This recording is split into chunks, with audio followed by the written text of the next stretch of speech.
Okay, so welcome everyone today to the first episode, if you will, of this series on stories of personal mission.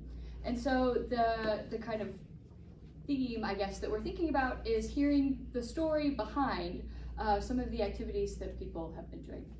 And so I want it to be clear that I could have asked any of you to be the special guests where Joanie and Karl are sitting here today.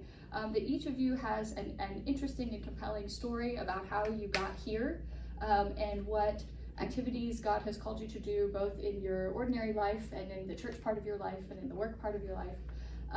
But I happened to pick Karl and Joanie because I wanted to hear the story of how they got involved in Living Waters for the World and how that has sustained over time. And so I offer a scripture for you as inspiration. This is from 1 Corinthians chapter 12, starting at verse 4. And this is from the Good News translation, which is not the one that we usually use, but I like the way it's translated here. There are different kinds of spiritual gifts, but the same Spirit gives them. There are different ways of serving, but the same Lord is served. There are different abilities to perform service, but the same God gives ability to all for their particular service. The Spirit's presence is shown in some way in each person for the good of all.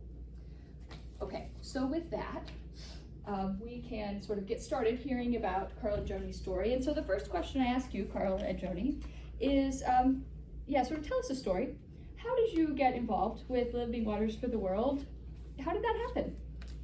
Well, Carrie, I understood the assignment to be, how did God bring you to this place? And it's a long story. Okay. But I'll shorten it. I want to begin at the beginning. Back when I was in the 4th grade and received my Bible, right? This is the actual Bible, treasure. the actual box that was presented to me. And I felt something very special about that. And you know, as a child, we know that children of the age of 10, 11, 12 are their most authentic selves at that age. That's before they get involved with peer pressure and things like that, but yet they can relate. And so I felt very strongly a call when I was about 14 to be a medical missionary of all things. So this is how I thought my journey would look. You all see that? I'll put that up to the camera. That's how I thought it was going to be. I was going to go where God sent me, and that was that. But this is how it actually turned out. A lot of bumps and detours along the way. Some of them were not my fault. Some of them were my choice to go another way. But anyway, we'll come back to this and see whether I actually got to where I needed to be in the long run. So I'm going to fast forward now. Went through the usual stages of young adulthood, went to college and married and decided on another career. And these thoughts were in the back of my mind, but way in the back. In 1976, I joined this church, and that call started irritating my senses once again. And I got engaged in activities with Circle 4, which did a lot of things around this building,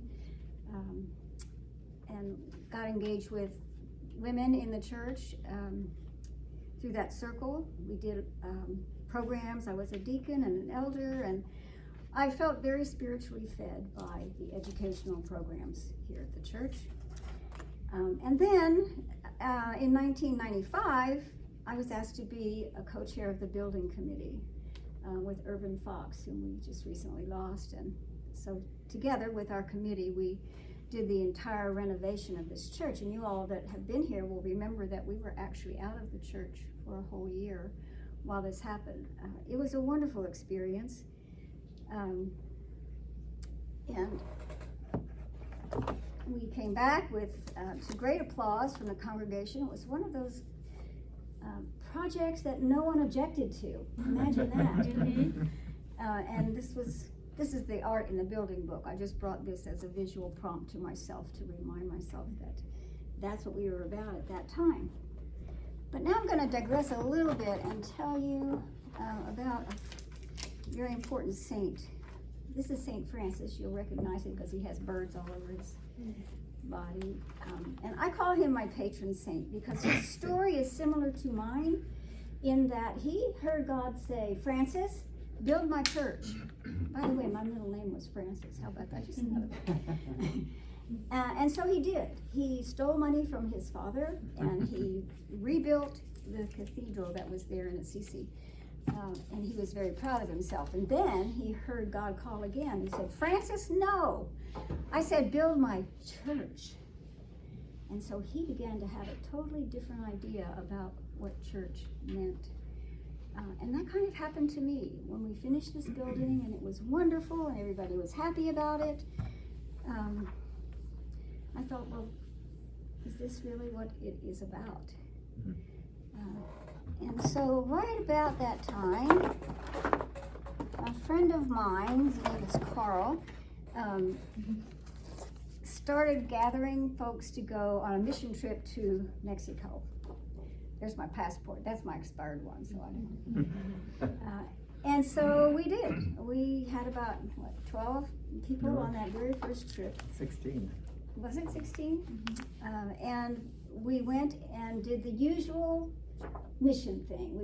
We had concrete and blocks and things, and we were helping them to build a Bible college at that time. And we did that for 3 years.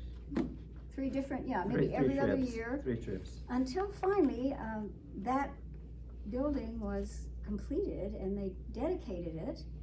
And we had our handprints in the wall and so forth, and it was over, and I thought, is that all there is? And then by chance, if you believe in chance, I was at a General Assembly meeting in Louisville in 2001, and I heard Will Howey, who is the director of Living Waters for the World, speak about this ministry. And in fact, I picked up a little flyer, which sat on my desk for about 6 months until I couldn't ignore it anymore, and I called him. And I told him that we had done this project in Mexico, and we knew that they could really use purified water at the school that we had helped them to complete. And so, together with Will, we explored that possibility and did indeed, in 2003, install the first water purification system in that part of the country. And it was a success and a wonderful feeling, and I thought, well, that's that. But no, God is relentless. At the time that we were doing this, another pastor came from another part of the peninsula and said, oh, my people could really use purified water. Won't you come and do this in my community? You can even have space in my church to do this. And so the very next year, we returned and put in the very first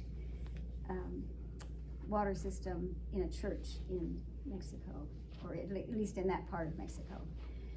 But while we were there, something happened that was very significant for me and for my work and for my vocation, really. We were walking along, and all of the team, including me, is noticing the litter and the chunks in the walls and the dirt, and we're thinking, really, they could do better than that.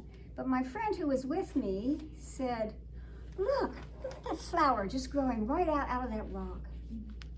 And I thought, those are the eyes that I want. I want to be able to see the beauty and not the litter. I don't want to look for the flaws. I want to look for the beauty everywhere that I go. And that was a very transformational moment for me. I think I've told you that, but if not, it was. And I also learned then to look for the eyes of Christ in the eyes of every person that I met. It's especially easy with the children, but you can do that. You can look in the eyes of anyone and see the image of God. And so I tried to do that for the rest of our time that we were there, and it was transformational. So I realized that I had a spiritual hunger, and I began to organize trips to Gethsemane Abbey here in Kentucky and to St. Meinrad Abbey in Indiana, and we had a group that did that a number of times. And so my spirit was being fed in that way as well. And so someone encouraged me to go to the seminary, Columbia Seminary, and engage in the program of spiritual formation. Help me with this, would you? Thanks. So I took this right off my wall. For 5 years, about twice a year, I took courses at Columbia. They were week-long courses, and I got to study with some of the spiritual giants in our denomination, like Walter Brueggemann and Ben Campbell Johnson, and just some wonderful mentors along the way. So that was transformational for me as well. And that culminated, by the way, in a trip to Israel, where I got to see what we think might have been the footsteps of Jesus as he traveled that land. So I wondered, how would this developing spirituality manifest itself in my vocation, which was just developing and still really not yet clear to me. So in 2001, after I learned about Living Waters for the World, I hope by now all of you know what this is about, right? Yes. So it's a very fine line that I walk between wanting to keep you constantly aware of the ministry of this church and making you run away because you're tired of hearing about it. But anyway, that's where I could sense that it was coming. So I felt a very strong call to this practical ministry, because we were beginning to realize that as Presbyterians, we have always realized that God cares not only about saving our souls, God cares about our bodies and our physical health. God became incarnate, right? So we know that God cares about our physical bodies. And yet, millions and millions of people across the world were still dying from preventable, that's the key word, preventable water-related diseases. And so this was something tangible that perhaps I could do, was to engage in this ministry. And once again, it was great because nobody objects to clean water, right? Non-controversial, at least no one I've met objects to that. So that's when the story begins to multiply. I think I brought,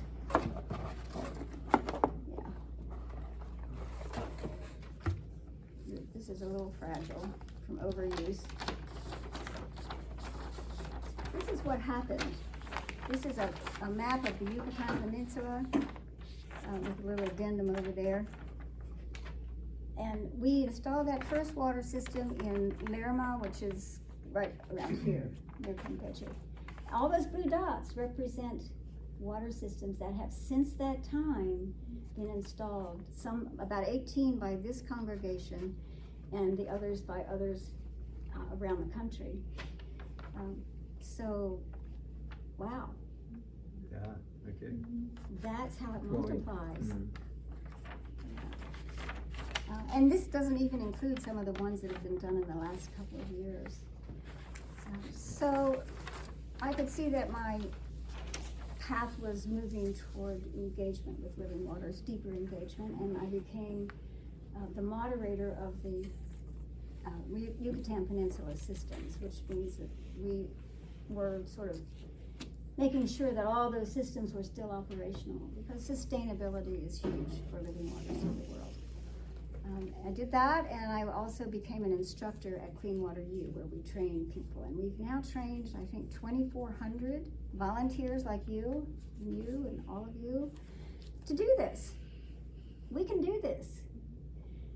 So that's our training school in Mississippi, where I teach health education, because we know that clean water all by itself doesn't necessarily improve the health of the community if they don't use it properly. Mm-hmm. You can't drink contaminated water one day of the week, and just because you're drinking purified water for 6 days, you might as well just not do that. But that's something that we know as North Americans. Many people in the world have always had contaminated water, and so that's a new lot for them. So that was our task, was to try to change lifestyles like that. So our team, as I said, has installed about 18 water purification systems, and another one is on the way. I'm happy to say that last year, even in our absence, we were able to send the funds for the equipment, and our partners there, emphasize the word partners here, our partners there who have done this many times with us, were able to do it by themselves without us. Wow, that's where you want to be. Yeah, and it's a really good feeling when you get on the plane and come home to know that if your plane crashes, the work goes on, the ministry goes on. So that's the point that we've come to in Living Waters for the World. So I'm going to let Karl talk a little bit, but I wanted to. Joanie should say that not only has she been teaching at Clean Water U on a regular basis, she also has been to Ghana and to Peru to help the programs get started in those nations. So Living Waters for the World is a world organization. So there are systems in many parts of the world. It's just that the emphasis has, up to this point, has been in Mexico and Guatemala, Haiti, nearby, because it's convenient for Americans to establish a partnership. But there are partners in many other parts of the world too, as this organization has really been growing. Thanks be to God. Thanks be to God, amen. So I just wanted to end with some words from our scripture. I'm going to hold that up to the camera. By the power of God who is able to accomplish abundantly far more than all we can ask or imagine. Would I have imagined in the beginning that would happen? Of course not. It was totally out of my control. I was just asked to participate. And then this other one that sustains me too. Frederick Buechner said this: your vocation is where your great joy meets the world's great need. And what greater need is there in the world than clean water? Dirty, contaminated water kills more people worldwide each year than malaria and AIDS combined. Lack of water is the main cause of so much migration that's happening around the globe. So it's a very important ministry, the physical body, as well as the spiritual body. Oh yeah, there was one other one I wanted to add to that. What was it? So Eugene Peterson.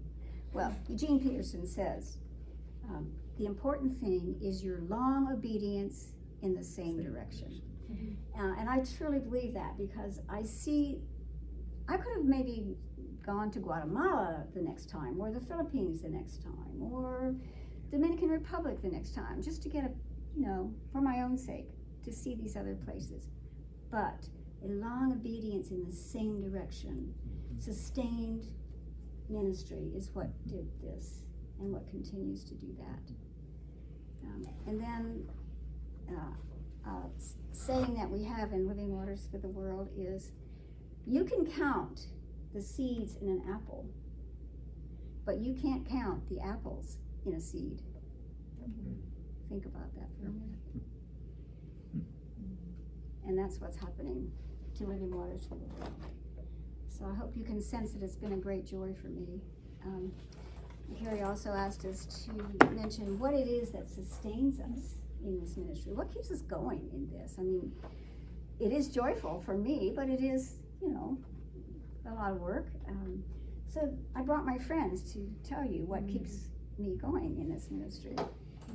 Those faces, those children that now are drinking purified water, clean water, and they have an opportunity to develop into their God-given potential that they did not otherwise have. So, and finally, the woman who keeps a sense of humor for me is Irma Bombeck.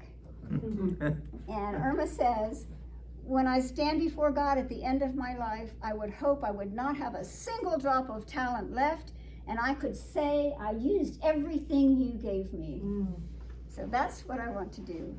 until the end. Okay, thanks for your attention. Well, I'll just jump in here to tell you my story and how our lives sort of came together with mission trips to Mexico. It seems to one degree or another, I've always been engaged in mission in one way or the other. I'd say from childhood. My mom was a big supporter of missionaries and had many prayer partners, and so I heard about missionaries and heard their exciting stories, all my life as a child. And in my church, kids in the primary school age were drafted into a junior missionary society. So we met every week after school and would hear these thrilling stories, but really also learned the needs out there and learned real people, so it wasn't just, oh yeah, they went out and had to battle the lions in order to get to the village. No, you knew who these people were and you knew what the needs were in their lives. So this was very formative to me as a child growing up. And then as I say, we lived in a part of Michigan where many migrants from Mexico would come up every summer to work in the vegetable and fruit farms around. And so many Sunday afternoons, my mom would go out to the migrant camps and hold a little Sunday school for the Mexican kids and their moms. And I went along, and that was, again, made a deep impression to actually meet some Mexican kids, to see how they were having to live and how poor they were, and they're having to make that big trip to come from Mexico every summer to work there. Some of these same families came every year, and so some friendships did develop, and we actually had some of the families that were invited to our home to share a simple meal. So you can imagine then, as a young person, a child growing up with this kind of exposure to the needs of people in other parts of the world, and they were real people. They weren't just stories out of a missionary book or something or other. In graduating from high school, I had my first mission trip to the Dominican Republic, again working with an inner city poverty, destitute people in an inner city kind of situation. In college, I was able to go to Mexico and spend lengthy periods living with people in the colonias. So I had a firsthand experience of what daily life was like in a poverty-stricken place. These were all very, very formative, and my mom, and as I was growing up, wanted me to become a missionary, but I didn't feel called to that. That wasn't my thing. I didn't want to be sent out by an organization or by a church. But I did go immediately from college to teach abroad, and taught in Uganda in a rural bush country school. It was in surprisingly a British school system. They were just becoming independent from Britain, but the British system was in play. And here I was as a freshman English teacher trying to teach these young guys who were going to have to set Cambridge exams, and to teach them Shakespeare of all things in the middle of rural Uganda. But again, it was greatly enriching to me to see, working with the chaplains at the school, working with the Christians in the community, to see how the Christians were facing life in a totally different way than those who were not Christians, and it was making a difference in the lives of these young Ugandans. 2 years in Uganda, and then 3 years in the Democratic Republic of the Congo teaching school. They were very rich times, and especially being able to develop friendships with people that had been lasting over the years. It was just, I say in a way, eye-opening to me, but still not feeling personally called to be, quote, an official missionary, but rather just living with people and trying to understand and seeing how they live, befriending them, and also then living out my Christian faith in front of them. after coming back from those experiences overseas, the next few years were, well, actually a couple of, almost 20 years devoted to developing my career here and a marriage here in the United States. And so church was still important to me, but the mission field had kind of, faded into the background as I was trying to get established in a quote, normal career. But after my marriage failed, I returned to the church in a deeper way, and my faith matured so that I could begin to see, God working in my life. And again, that urge to connect with people in other countries who were, in desperate need of both for financial reasons, for economic reasons, for needing better education, needing better health. And so I started getting engaged in Habitat for Humanity, first locally, and then went with Habitat to Mexico a couple of times, and to Guatemala with a group called Witness for Peace. So again, feeling that draw back into working with people in other nations, in other countries and cultures. After a couple of those trips, I felt and I had started coming to this church back in the late 70s, but did not feel motivated to join at that point. In fact, I did not join. I've been coming, I don't know, maybe 15 years or more before I actually joined the church. And at that time, after those trips with Habitat for Humanity to Mexico and all, I felt that God was telling me, this church could do it. This church ought to be more involved. The church was good, was strongly involved in financing, supporting missions. We had a strong mission budget at that time, but there wasn't any active engagement. And I thought, we've got people here with talent, we've got people with abilities, and let's see if we can't do a short-term mission trip to Mexico. So that sort of started my thinking.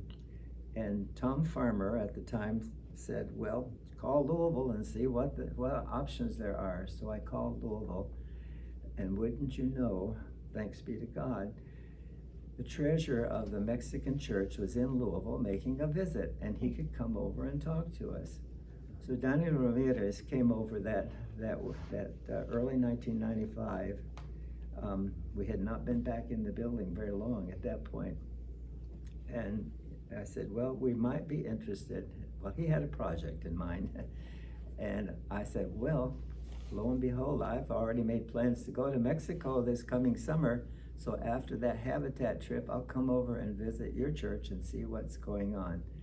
So out of that experience and the contact with Daniel Ramirez and going to Ciudad del Carmen, that is when we saw, yes, I think this will be a good fit. And we initiated recruiting people, and we had 16 from this church to go on that first mission trip to Mexico. Well, as Joanie has sort of alluded, that evolved into 3 trips helping build the Bible school, which then evolved again and matured into something that was a long-term sustainable kind of project with Living Waters from the World. But I saw it was very rewarding to me to see that this church responded with their bodies, their time, as well as their money, and then became very much behind us as we moved on into the Living Waters for the World projects. So that was very rewarding to me. And then as it grew and grew, and Clean Water U was established, and we were able to train more and more people, and then it just proliferated across the peninsula of Mexico. It was, again, so rewarding to have these long-term partnerships, that it wasn't just, oh yeah, we're gonna pop into Guatemala this year and pop over to Cuba this year and then over there. That appeals to our own needs, but it's that long-term commitment so that our partners are not just a one-time thing. We go back and visit them, we maintain friendships with them, and it is ongoing. And then as we have maintained those, they also have strengthened their network within the country, so their partnerships are stronger, helping each other out with various things. So all of this is just kind of all come come together as God has guided us in different ways. Even before we started these, God was already talking to Joanie about health issues and clean water issues. And that came together with my concern to let's go to Mexico and get our people in the congregation involved, and then starting building these partnerships.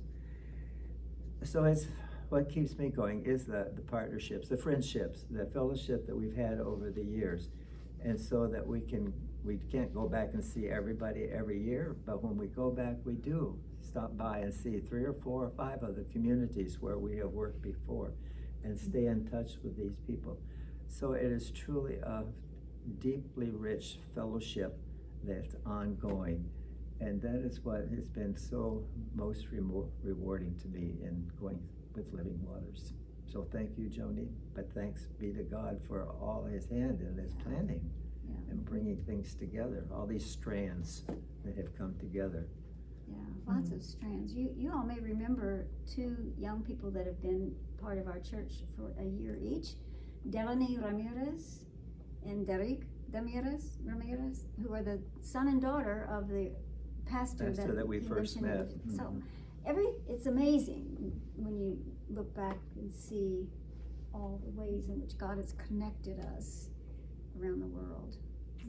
Yep. Yeah. Well, I think you started to ask us some questions and we just jumped right in. Oh no, that was great. Yeah, you answered a lot of the questions that I had. So I'll let everyone else ask questions as well if you're willing, but I'll take my prerogative as organizer to ask the first one. What sort of gifts or talents or skills do you feel like you already had when you kind of started into those Living Waters trips? And then what gifts or skills or talents did you discover that you had because of Living Waters for the World? I think I had a soft spot for the underdog. Yeah, you do. Yeah, and so when I see people in need, I want to try to help. And I've always had a very soft spot for children, perhaps because I do not have children of my own. I am drawn to children and I want to reach out and help. And so that's been true. When I was teaching in Africa, if there was a student who had a special need, that's the one my heart went out to. And that has been true in Mexico very definitely. Yeah. We could go on about that. I guess for me, when I took all those detours, one of the detours was I studied microbiology. That was zoology with an emphasis on microbiology. So, germs were kind of on my mind. That was one thing. And then a gift that I discovered at Clean Water U, I had never been a teacher ever. I'd never even taken an education course, but it seems to be a very natural thing for me to teach all of the people that come to Clean Water U. I do the health education section. You're very good at it. I was in the 2nd class, I think you taught. Yeah. She's excellent. I can feel my energy when I'm teaching, and so that's something that I would not have realized otherwise. So, a gift I didn't get though was Spanish. Oh, she makes out wonderfully well. She makes it work. I sometimes joke that I don't know why God has called me to Mexico because I don't really like Mexican food, the way they do it. I hate corn tortillas. I don't speak good Spanish. But it's the people. It's the people there and the relationships that we've developed. And by the way, there are lots of openings for Clean Water U. If anybody would like to go, and we have scholarships available as well. It's a wonderful, rewarding ministry. I probably shouldn't use the word rewarding so much. It makes it all about us, right? But it's definitely a God thing. You can see that. Sure. Yes, it's spiritually enriching to go to Clean Water U. Again, the fellowship is just so wonderful. Do others of you have questions, things you want to know about Karl and Joanie's story?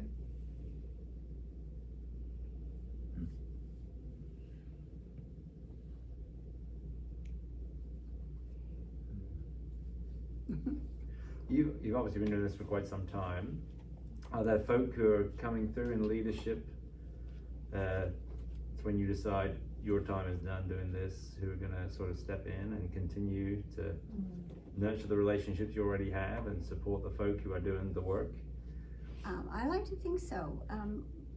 Years ago, we realized we had a moderator for each network that we have. The word network to us means we have 60 or 70 systems in the Yucatan Peninsula, and that becomes a network so that they can help one another. We can connect with them across the pond. That's how a network is a support organization. So I was the network moderator for about 10 years, I guess, and realized that, that couldn't go on forever. And so another person volunteered to be an understudy for 3 years, and she traveled with me all the time. And now she and yet another person are moderators for that network. And this is happening in all of our networked countries. We actually have water systems in 26 countries, but only 11 countries at this point are networked. That means we have support, on the ground support. I mean, if they have a problem, they could call us. What are we gonna do? So we have on the ground people in our networks that are available and that can go and keep that water flowing. Are they paid? In our case, in the Yucatan Peninsula, they are not. They are pastors, and they consider this part of their ministry. We do reimburse their expenses. In the other networks, however, which are not so connected with the Presbyterian Church, the coordinators in country are paid. Yes, as they should be. So we should mention that the churches in Mexico see the water as a real outreach ministry, so that many of the systems are in the churches, not all of them, but the session of those churches were convinced that through providing clean water to their communities, they are giving a service to their community, but also making a witness and showing God's love. So it's really, again, that really appeals to me, that it's not we're just doing something good, but no, we are serving God by providing this clean water to the community. And many of them, it's not just for their church members, it's for their whole community, and many of them have outreach to outlying little communities nearby. So it really is a witness. One of the things that we're really careful about is distinguishing between empowerment and charity. I was lucky enough to go to a conference through the PCUSA in Louisville maybe 10 years ago, where Robert Lupton, who's the author of Toxic Charity, was the featured keynote speaker. And wow, that was really eye-opening. And so we now see that we're not doing this for them.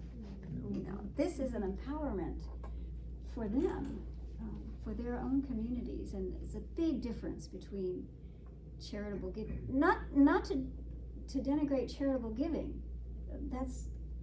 Think of all the good things we've done that way. But this is a ministry of empowerment, and rightly so, because we can walk away and it still goes on. That's the test. And this is sidestep just a little bit, but that's why I'm so excited about the Zoe program. I hope you've listened to that. But Zoe, we're empowering these young people who are orphans, who are really destitute, but we're giving them the training. The Zoe program is giving them the training, teaching them trades, and they become self-sufficient and leaders in their community in 3 years' time. It's just astounding.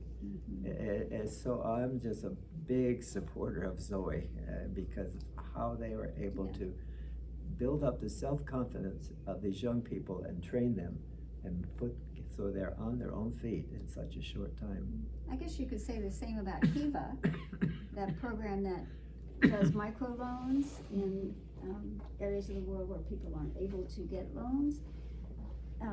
Well, that even includes the United States. There are plenty of people who can't get a loan to begin a business. And so Kiva is a very empowering ministry. And many of you all have participated in that on your own. and our mission committee does as well. So that's been a great thing. We started with $3,000 as a committee, as you know, from the From the church's budget. Yes, I mean you all were part of that, and the $3,000 is now $21,000. Never having, I think we did put in an additional $1,000 once, but all by itself it did that. You know, just it gets reinvested and Yes. reinvested. it's like the same money is used again and again and again to empower people.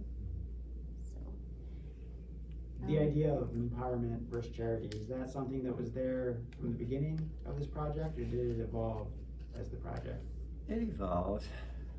I think so. No, because like so many churches, your first experience was to jump in and go, you know, lay block or move Do mud. something for them. Do something. You Fix know. them. And that, you know, but that was 25 years ago, and that was a cultural shift in all churches, I think, which is still ongoing. Some churches are still caught up in that, you know, the do something for, rather than let's do something together. There's a good document, pretty short, I know you're familiar with it, called Presbyterians Do Mission in Partnership. Yes. Yes. Which is a good resource if you Yes. Google it and find it. That's sort of Yes. some guidelines for doing mission. Yes. Well, when we grew up, and maybe even when some of you all grew up, we thought of missionaries as out there with the natives, you know, building brick churches and with steeples and stuff in totally inappropriate ways. But again, not to cast a negative shadow on that was part of the process, you know, and now it has morphed into something I think more wholesome, that partnership idea. So I know the whole denomination now works in partnership. Mission has changed a lot for the better. Where do you see God calling Living Waters next? What are the next projects or places where you'd like to go? We have plans for a network in Belize. That's right there in the middle of all our other networked countries, and yet we haven't been able to get that off the ground yet. So it requires that we have people in the United States who are willing to do the work of moderatorship, and people on the ground who are willing to be the technical and coordinating people. So Belize for sure. Here's an interesting thing. We would probably love to take purified water to the poorest of the poor, right? That's our inclination, the poorest of the poor. And yet, in order to be successful, we have to move gradually to that point. First, starting with folks who are more capable of having some resources and some experience, so they can get it done. And then they can help bring others along. Does that make some sense? Well, explain about where they tried to give the water away. Oh yeah, in Haiti, bless its heart, Haiti. We thought, these people are so poor, they can't possibly buy the water. And by the way, we don't give the water away. No. What does that say to you? When you give somebody something, it's probably worthless. That's what the Haitians taught us, that, you know, it's just more t-shirts from the Americans. And so we no longer give it. We don't recommend that any of our partners give the water away. They sell it at a very reduced cost so that it's affordable. The other economic advantage, by the way, is that money stays in their community. Right. When they purchase a bottle of water, that money stays there, right? It doesn't go back to Atlanta to Coca-Cola. So lots of advantages. I think that's really answered your question. Where are they going? Where are we being called next? In Ghana, for example, we established a Clean Water U in Ghana, realizing that it's going to be impossible for us to get across the ocean very many times to help the African nations join in this ministry. So we established a Clean Water U in Ghana 3 years ago, and it takes off. And now they're training people from Ghana and other surrounding African nations to do the same work that we do at Clean Water U independently. The Presbyterian Church in Ghana is really strong, very strong. And those missionaries from years ago with their bricks and steeples, we can thank them for that, even though we now wonder if they were doing it the right way. But the Ghanaians are really, really on fire right now. Might also mention just our local projects in Mexico. We don't choose those, so explain about the network, the Right. AC. Well, our in-country people know which communities have the need, which of course most of them do, the leadership, and the commitment. Those are the three requirements. We don't know those communities. You know, we might have passed through them, but we don't know them. But our people on the ground know them, and they might say to us, Shkeeleo is ready. They've got the people, they've got the interest, they can be successful. So how would we know that? So they're doing the selection of the next communities that will receive purified water. It's a great system because it's local people who are leaders down there who are making these decisions, who are then also troubleshooting, who are helping to resolve the problems, and who then are the liaisons for keeping in touch with us here in the States. And it's just, again, because we've worked there for 25 years, we have some very strong friendships with our Mexican friends down there. A final question. We've, talked about how, again, you all are going to sort of meet a need, and that you are, sort of empowered by God to go and help with that. What have you learned about who God is by doing this work?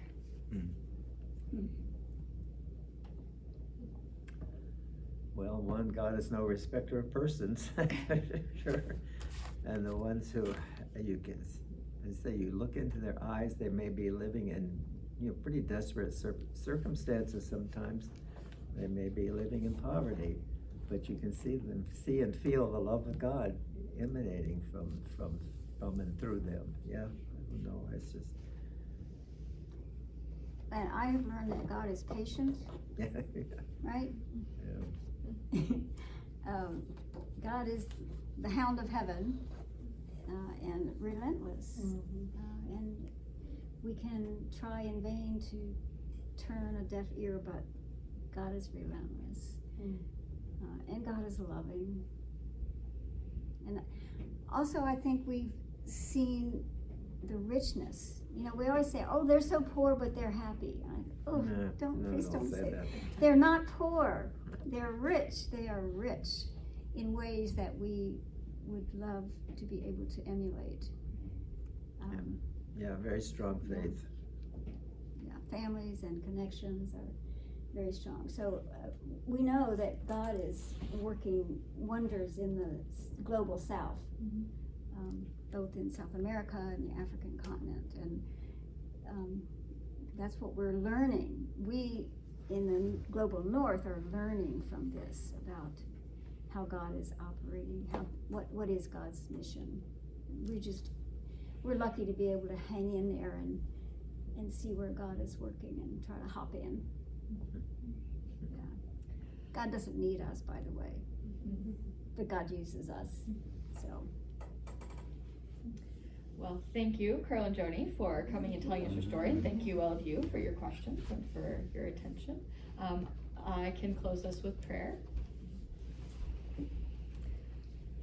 Loving God, we give you thanks for the work of Living Waters for the World and for all of the people that you have called to do that work, for all of the relationships you've inspired, for all of the lessons that you've taught. As we go forth, may you continue to call us to the vocations that you have in mind. May you be relentless in your call until we answer. In Jesus' name, amen. Thank you. Thank you all. Thank you.